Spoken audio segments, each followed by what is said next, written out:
sailing, exploring, and raiding. Three activities well loved by Vikings in their time.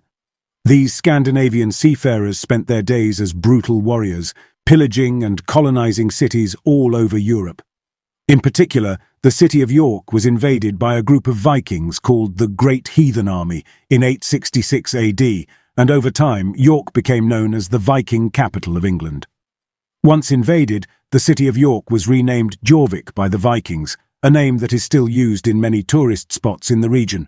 The JORVIK Viking Centre is the most popular tourist attraction in York, a museum filled with life-sized dioramas, mannequins and historical artifacts. It attracts hundreds of thousands of visitors per year. In 2014, the JORVIK Viking Centre decided to take its lifelike reimagining of Viking life a step further and helped develop the first-ever deodorant spray designed to smell like the Vikings of ancient York. Viking smells, it turns out, were better because of diet and personal hygiene characteristics the non-Vikings just didn't have. Over the course of 2 days, visitors were able to smell the distinct scent of rough and tough Vikings from the old days. Visit York, a travel website dedicated to those wishing to visit the historic Viking city of York, collaborated with Viking experts at JORVIK to develop the Viking smell scent. They dubbed the deodorant spray Norse Power, a fitting title for such a strong and distinct scent. According to the experts, Norse Power had hints of mead, seawater, fruit, nuts and pine. Not so bad, right? Wrong. Norse Power also had hints of the less desirable smells of Vikings, including blood, gore, mud, animal meat and sweat. They also finished it off with a smoky scent reminiscent of their hearths and the settlements and cities they burned. According to Visit York, the Norse Power scent was highly renowned for its accuracy thanks to the expertise of the JORVIK Viking experts. The mead, fruit, nuts, and unfortunate meat scents were reminiscent of the food and drink consumed by Vikings on their conquests. The seawater, of course, represents the smell of the salty seas the Vikings sailed on from place to place. The other scents, mud, pine, blood, gore, and sweat, all represented their physical travel through different cities as well as their bloody fighting as ruthless warriors. Combining these strong yet varying scents results in a strange combination that can only be described as a hardy Viking smell, a good smell after a long day of hunting, pillaging, looting and sailing. Though the thought of smelly Vikings doesn't typically evoke a sense of attraction, Vikings were apparently notorious for seducing women in the very cities they raided. The potential reason? Their hygiene. According to several writings from the Middle Ages, the Church held somewhat strong beliefs towards bathing. According to the Church, public bathing was a sin as it could lead to immoral acts including promiscuous sex and adultery. As a result, many Christians went for long periods without bathing to avoid risking temptation in the eyes of God. This point of view was much different than the Vikings, who took their hygiene strikingly more seriously.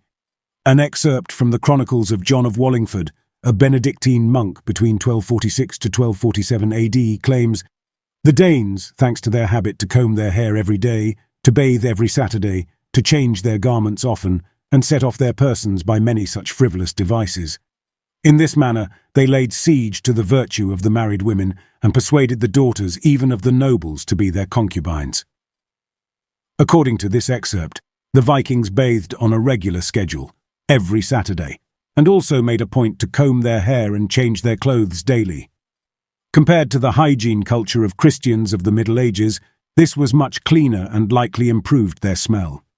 Both married and unmarried women of the age took note of this hygiene and found themselves attracted to the Viking smell, sometimes even willingly committing adultery with Vikings or leaving their spouses entirely for them.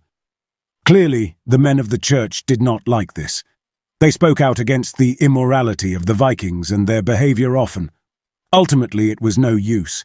The Vikings continued their cultural behavior anyway. Some of the artifacts found by historians and archaeologists in York include grooming tools such as combs, ear spoons, and tweezers. Combs are the most common grooming tool found in Viking areas and are usually made of bone, horn, or antler. It is theorized that Vikings used their combs not only as a grooming tool, but also as an object of trade with other Vikings. This would suggest that Vikings held a high enough respect for grooming that they spent quite a bit of time and money creating, selling and buying their tools. In fact, some Viking remains have even been found with their grooming tools buried with them in small kits. The Codex Regius, a Nordic book written in the 1270s, contains several Old Norse poems that illuminate the Vikings' hygiene habits further.